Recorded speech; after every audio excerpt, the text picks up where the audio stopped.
الحمد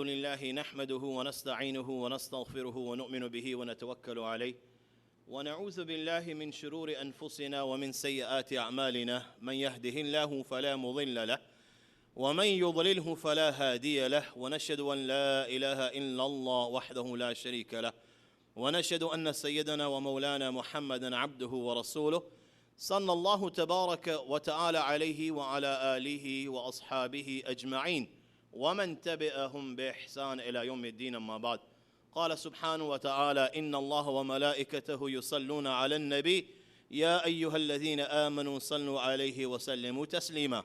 اللهم صل على محمد وعلى آل محمد كما صليت على إبراهيم وعلى آل إبراهيم إنك حميد مجيد. اللهم بارك على محمد وعلى آل محمد كما باركت على إبراهيم وعلى آل إبراهيم إنك حميد مجيد. قال جل وعلا يرفع الله الذين آمنوا منكم والذين أوتوا العلم درجات. وقال جل وعلا قل هل يستوي الذين يعلمون والذين لا يعلمون إنما يتذكر أولو الألباب. Respected ulama, my respected elders, my brothers and my little ones, assalamu alaikum wa rahmatullahi wa barakatuh. After praising the Almighty Allah subhanahu wa ta'ala and sending salutations on our beloved Nabi Muhammad sallallahu alayhi wa sallam, I begin as always by first thanking you, my host, for giving me this opportunity to convey the message of Allah and His Rasul sallallahu alayhi wa sallam.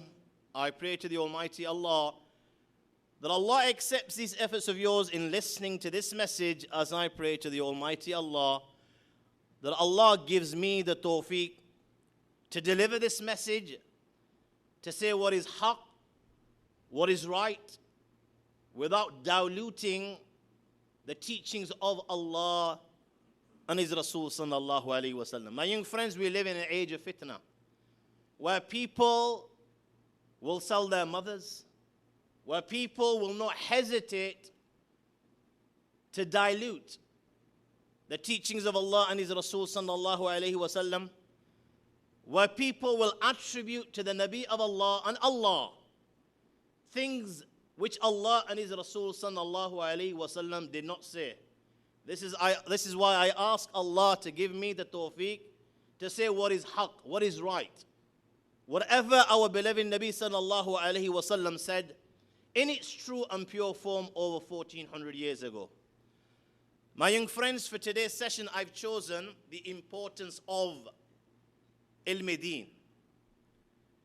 Why is it important to seek knowledge of the Deen? Why should we know what Allah and His Rasul sallallahu alayhi wa sallam has said? Why should we learn the Quran? Why should we learn the ahadith? What's so important about the Deen? And I'm sure you'll agree how relevant this title is, especially in this day and age, because we live just like our beloved Nabi Muhammad sallallahu alaihi wasallam predicted and prophesied 1400 years ago. And whatever he prophesied, much of which we are witnessing at this moment in time with our own eyes. One of the things that he prophesied, Prophet sallallahu alaihi wasallam, يَقِلُّ الْإِلْمُ وَيَكْثَرُ الجَّهْلِ. Knowledge will decrease and ignorance will increase. How relevant that is today. We live in an era of ignorance. Once upon a time, my young friends, our forefathers, the people to whom you and I are indebted to for our iman, the people to whom you and I are indebted to for our Islam. We declare the kalima. Why? Because of these very individuals, our forefathers. Such was the level of Deen that our forefathers possessed. You will not find a household in which every child spoke fluent Arabic, the Fusha of the Quran. You would not find a single house that did not speak Arabic. Children at the age of 5, mothers, fathers, daughters. Where will you find that today? Give me an example. You say you have. This is just an example. Over 100,000 Muslims in Trinidad.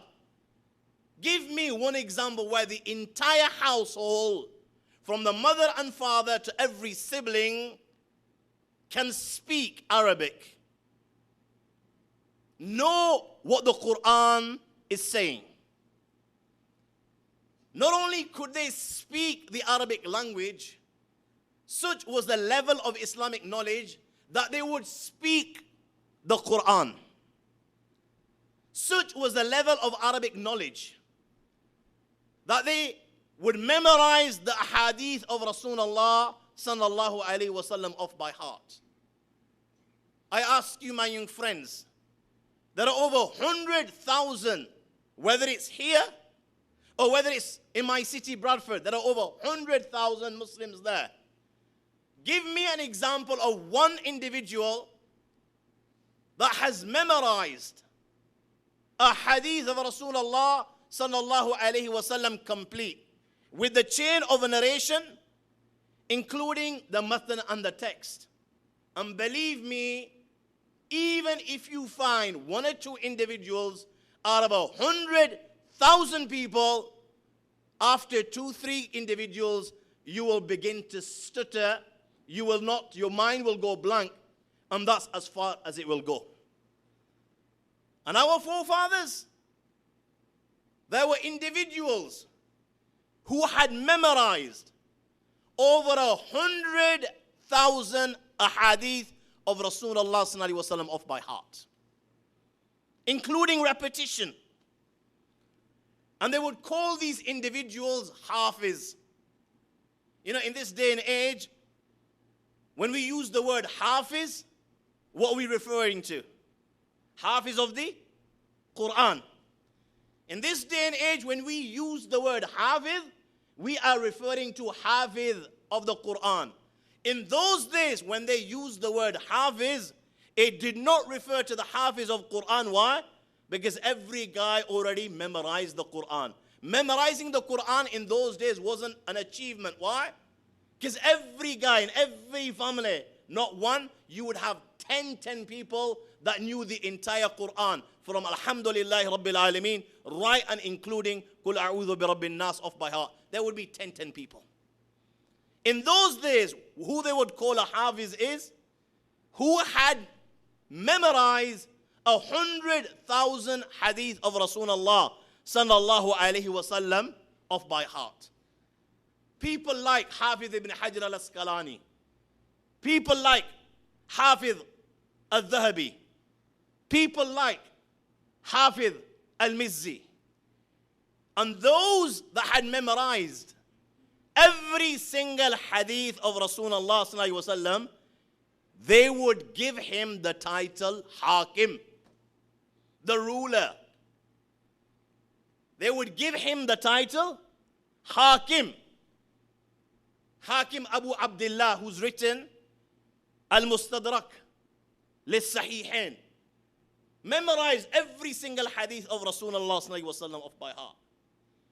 You had people like Yahya ibn Ma'in, who had memorized over 1 million hadith of Rasulullah. And this is including repetition, because zahir about that, there is not 1 million hadith of Rasulullah sallallahu alaihi wasallam. But he'd memorized 1 million hadith of Rasulullah sallallahu alaihi wasallam. You had people like Imam al-Bukhari. Look how much knowledge this individual possessed. Several 100,000 ahadith off by heart. His work lives to this day. We as Muslims have derived the laws of Allah from his book. How much of our deen has come from the Sahih of Al-Imam al-Bukhari? Look how much knowledge he possessed. That the man goes to Baghdad and the world has come to know of the ingenuity of this individual. And all the scholars of Baghdad have gathered and they want to put this individual to test. So what do? They take 100 hadiths of Rasulullah sallallahu alaihi wasallam and they mix them. They play about with them. They take the chain of this hadith and they put it with the matan, the text of another hadith. They take the matan of another hadith and they put it with the chain of another hadith. So they mix all 100 hadiths and then they choose 10 men and they give them each 10 hadiths to recite before Imam al-Bukhari.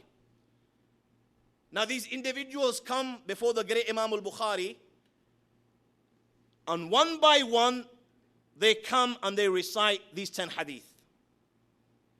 Now as they're reciting these hadiths, Imam Bukhari is expressing ignorance. That I haven't heard this hadith. He narrates the next one. Imam Bukhari says, no, I don't know of this one either. He narrates the third one. Imam Bukhari says, I don't know of this one either. And the masses that have gathered, they're in their hundreds of thousands. Because this man was not a normal individual. He was a sign of Allah amongst the believers. Just looking at his face, you could tell Islam is haqq. The Quran is haqq. And Muhammad sallallahu alaihi wasallam was haqq. And here, he's pleading ignorance. And the masses are thinking, you know what? We've caught this individual out. And the scholars that were in the gathering, they were thinking, no, this man has already realized what we've done. One by one they come, they relate 10 hadiths at a time. And they've related 100 hadith. And Imam Bukhari has pleaded ignorant to every single hadith. When they finish, he calls them one by one. He calls the first man and says, this was your first hadith.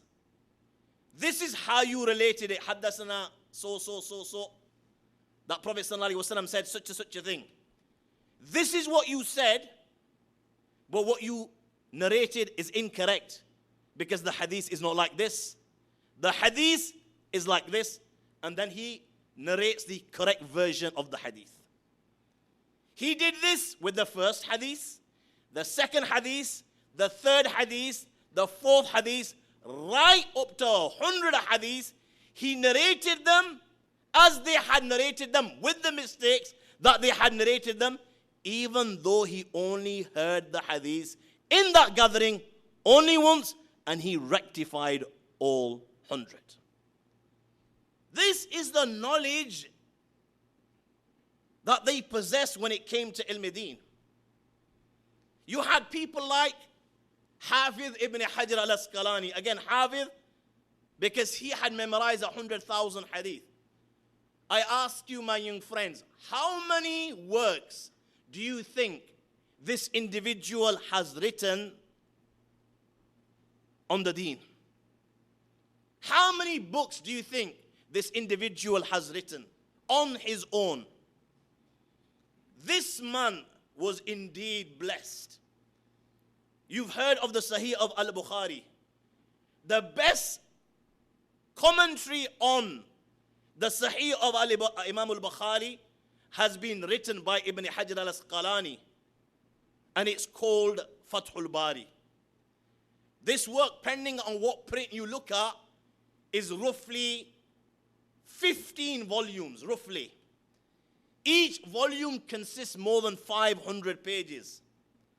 Each volume is a masterpiece. An alim will spend at least an hour just reading one page of what he's written and trying to understand and solve what the great Hafiz has written. How many books do you think he wrote in his lifetime, other living a life that you and I live, looking after your children, your wife, and all the other headaches of life that you have? This individual wrote no less than around 270 books. 270 books. How does an individual write 270 books in his lifetime? You know, if you were to sit down, and believe me, you know, this was not Baba Black Ship.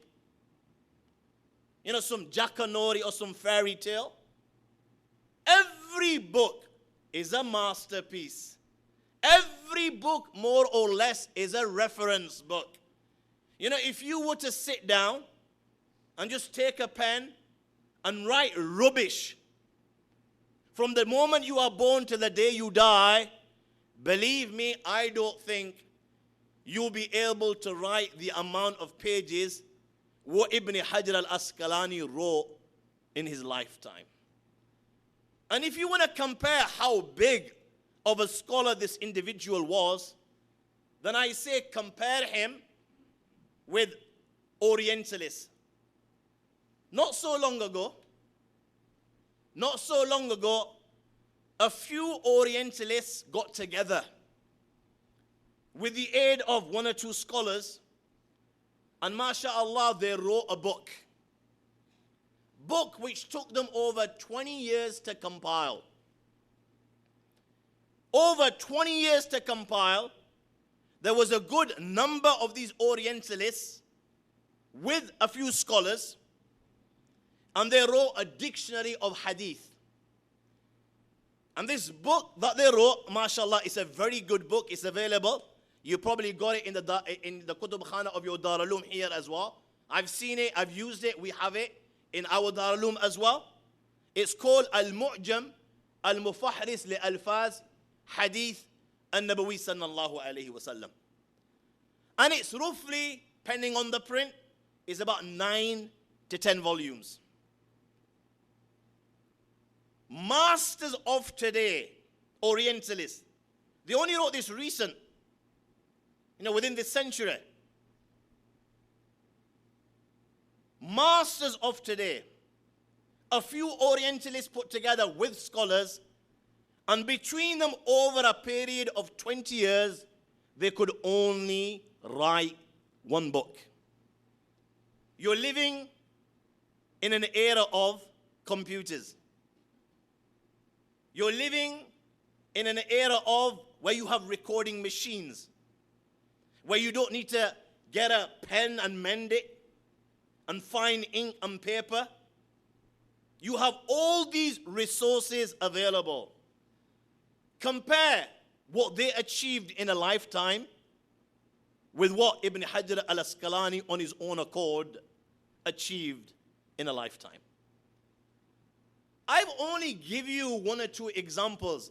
I could spend the entire Jummah just giving you examples, but that wouldn't serve my purpose. Where do we compare with our forefathers? People that were no different to you and me. People that had the same difficulties in life that you and I have. Where do we compare with our forefathers? I'm sure you will agree the sad reality is there is no comparison. There is no comparison. Where do we compare with our forefathers? There is no comparison. We live in an era of ignorance, where ignorance is rife, so much so. How many times do we relieve ourselves in a day? Average guy relieves himself in a day, 4 times? 3 times? 5 times? 4 or 5 times we relieve ourselves in a day. And I'm not talking about yourself here. I'm talking about the ummah as a whole. My young friends, there are thousands and thousands and thousands of people out there that do not know how to perform the istinja according to the sunnah of our beloved Nabi Muhammad sallallahu alaihi wasallam. And then you profess that you love your Nabi, but you can't live like your Nabi. You do not know one action of your Nabi. Never mind performing istinja. How important is salah? You will tell me that after Iman, this is the biggest obligation in Islam. Look how many times Allah has made a mention of salah in the Quran. How many times? Inna salata kanat ala al-mu'minina kitaban mawquta. Verse of the Quran. Ya ayyuhalladhina amanu aqimus salah wa atuz zakah. Verse of the Quran. Kana ya'muru ahlahu bis salati waz zakah. Again, verse of the Quran. Hafidhu ala salawati was salati al-wusta. Verse of the Quran. Alladhina hum fi salatihim khashi'un. Verse of the Quran. Alladhina hum an salatihim sahun. Verse of the Quran. Allah has mentioned salah over 100 times. The first question on the day of judgment will be with regards to salah.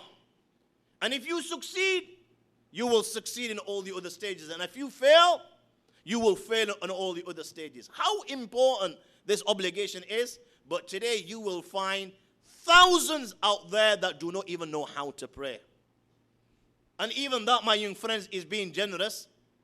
The Tablighi Jama'at will tell you. The Tablighi Jama'at will tell you that travel the world to enjoin good and forbid evil. They will tell you, oh Maulana, there are thousands out there, never mind salah, they cannot even read the kalima, La ilaha illallah Muhammadur Rasulullah. I ask my young friends, where are we going wrong as an ummah? Where are we going wrong as an ummah? You know, the problem is not the ignorance, even though it is to a degree. You know what the problem is? Is there's no desire to learn.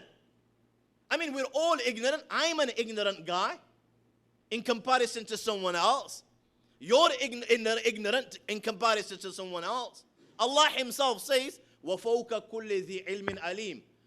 Upon every knowledgeable person, there is a person more knowledgeable.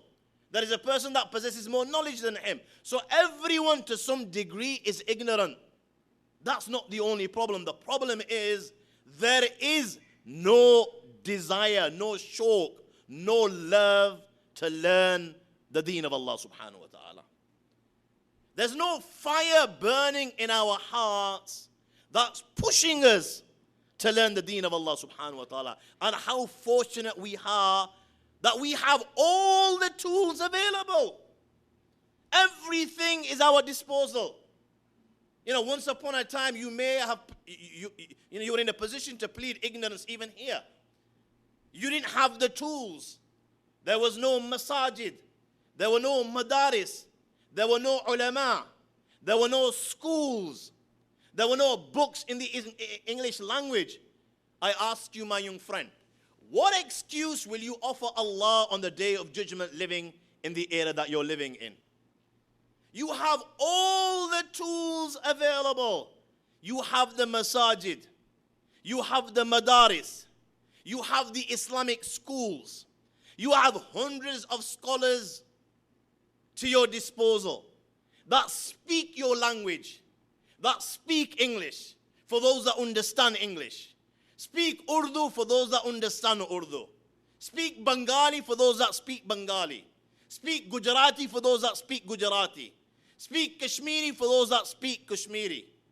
You have every single thing at your disposal. And subhanallah, there's no cost involved. There is no cost involved. And if there is, that cost is minimal in comparison to what you pay for other things.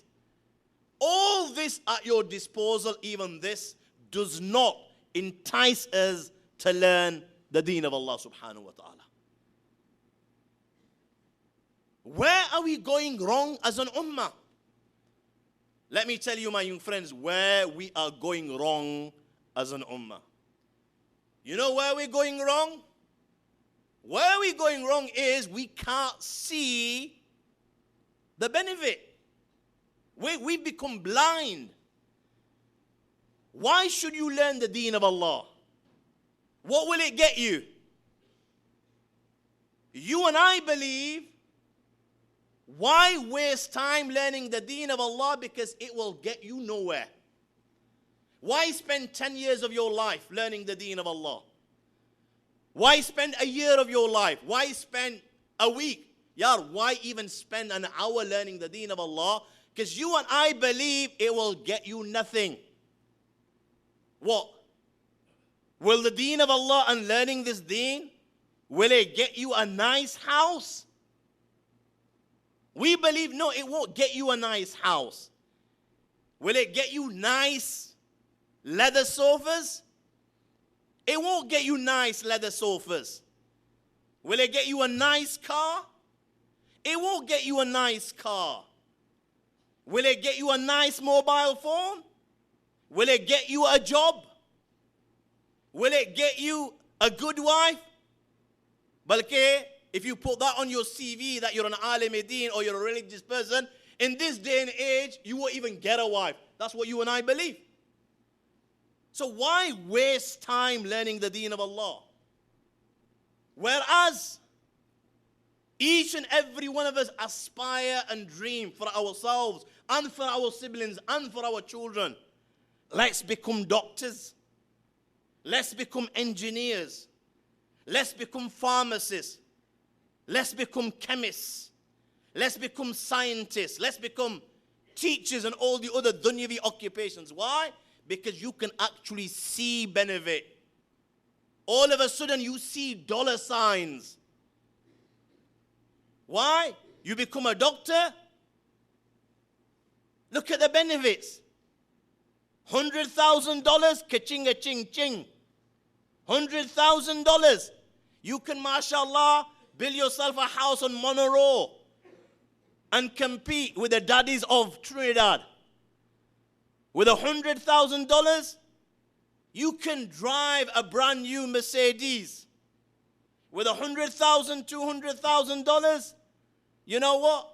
Women will be running towards you to be your wife. With $200,000, you can have a beautiful Samsung, whatever, 5 or whatever it may be. We strive for these worldly occupations because we can see the benefit these worldly occupations bring. And we do not strive towards ilm because we can't see the benefits. My young friends, you're right. Ilm-e-Deen won't get you a fat car, it won't get you a house. And you're right to a degree that medicine, pharmacy, whatever it may be, in terms of occupation, will get you a nice house, will get you a fat car, will get you a wife or two or whatever it may be. But for how long? How long will you be able to benefit from these so-called blessings of the dunya? How long? Have you ever sat down and thought, for how long will you benefit? What, 50 years? 60 years? 80 years? Or let me be generous and say that you will benefit for 100 years. What will happen after that? What will happen after that, after 100 years? To your car, to your wife, to your house, to your mobile phone. What, you're going to take it down with you 6 foot under? And that's all you will occupy, 6 foot by 2 foot. You're going to take your mobile phone down? Do you think your wife's going to come down? Are you going to push your house down there? Are you going to take your car with you? The only thing that you will take are 3 white sheets of cloth. And how long do you think they will remain with you whilst you're down there? A few days before the earth eats them as well as you. So you're right. These occupations bring about luxuries, but for how long? You'll agree to the most for as long as you live. 50 years, 60 years, and after that, it's history. But even then, do they bring about happiness? They bring about comfort. Comfort is something else. Happiness is something else. A nice leather sofa, it brings about comfort. A nice Mercedes-Benz in these hot temperatures with the AC on brings about comfort. A nice house brings about comfort, but it doesn't bring happiness. If it brought happiness, then I ask you, my young friend, why is it there are hundreds and thousands of people out there richer than you and I will ever be? Houses better and bigger than your and my house. Mobile phones better than your and my mobile phone. They have everything to their disposal. Things which you and I dream of. Why is it that they resort to commit suicide? Why is it that they possess billions in their accounts and then they commit suicide? They kill themselves. Why is it that they resort to cocaine, snorting cocaine? Women, alcohol, die of depression. It shows these things bring about comfort. They don't bring about happiness.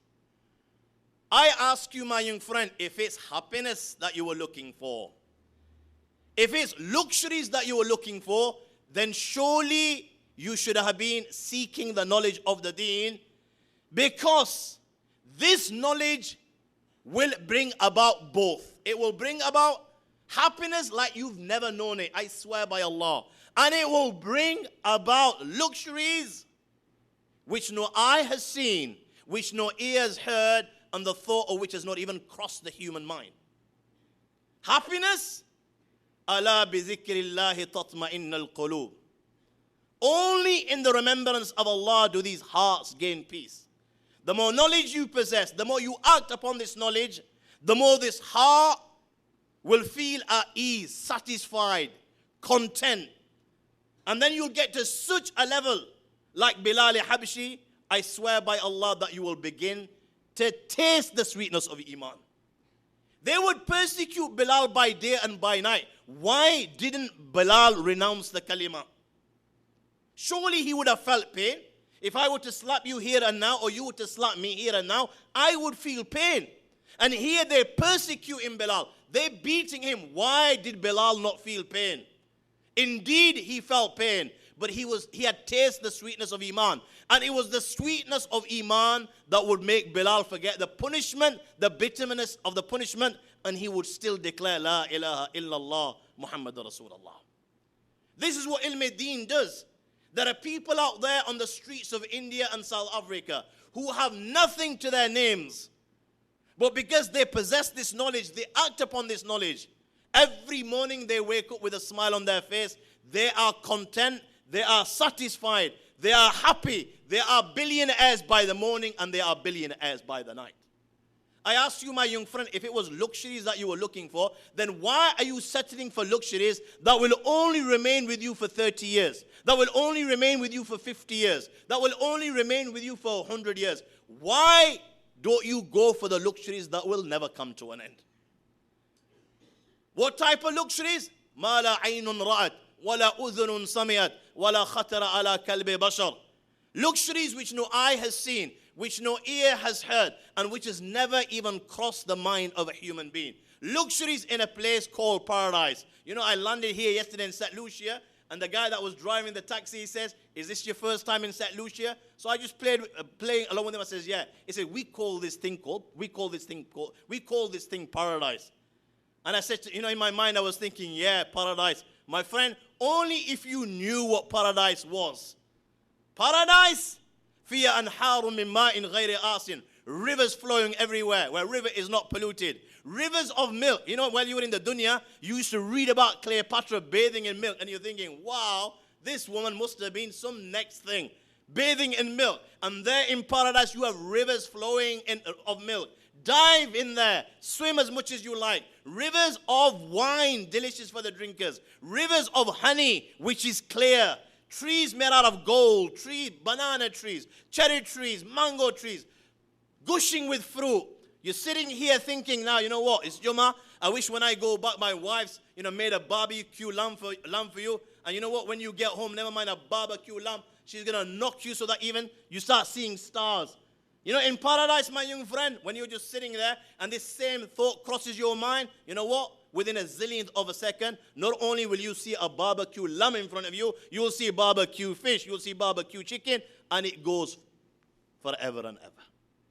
Whatever you desire, you will get. Last person to enter paradise, what do you think he will get? My time's finished, just very quickly. What do you think he will get, the last person to enter paradise? You want to be a king, then go for this. The last person to enter paradise will receive a place in Jannah 10 times bigger than this dunya. 10 times bigger than this dunya. He will receive a place 10 times bigger than this dunya. Whatever he desires. Here you're dreaming of a Mercedes. There you'll have Bugatti Veyrons. Not one, not two. There's 1 million of them. They cost $1 million a piece here, and you've just got 1 million in paradise. Yeah, never mind a Bugatti Veyron. You're going to get a thing called Barak. It'll make a Bugatti Veyron look silly. You think 250 miles per hour is some serious speed? Boy, when you sit on a Barak, you'll know what speed is. Faster than the speed of light. This is how quick a Barak travels. And what will you receive? Whatever you desire, you will receive it. And all, nuzula min Ghafur Rahim, entertainment from the Lord of the Arsh and Kursi. Now the whole objective of this lecture is not that you don't study to become a doctor. You don't study to become an engineer. The Ummah needs people like this. What I'm saying is, we should not forget our primary objective in life. And if we seek to become doctors and engineers and scientists because they bring about these benefits, then surely we should be seeking to learn the Deen of Allah. Because I swear by Allah, the benefits that the Deen of Allah brings outweighs the benefits that medicine will bring. It outweighs the benefits that pharmacy will bring. It will outweigh the benefits that engineering will bring. So indeed, we strive and sacrifice for these things, but we do not forget our primary objective in life. Allah give me the tawfiq to act upon what I've said. Allah give you the tawfiq. I was unable to complete, but the objective is not to complete. The objective is not to deliver a long, lengthy lecture. The objective is to convey the message, and the objective on my behalf and your behalf is to receive this message, and whatever we receive. Fine, we lived a life of ignorance to that, but let from now on till death do us part. Let us not live a life of ignorance now. Let us begin now. The Sahaba radiallahu ta'ala ajma'in, some of them declared Islam at the age of 40, some 50, some 60. And from the moment they declared the kalima la ilaha illallah, or whatever it may be, they strive and sacrifice for Allah and learn the deen of Allah subhanahu wa ta'ala. And they would not move forward till they did not act upon what they know. Allah give me the tawfiq. It's never too late.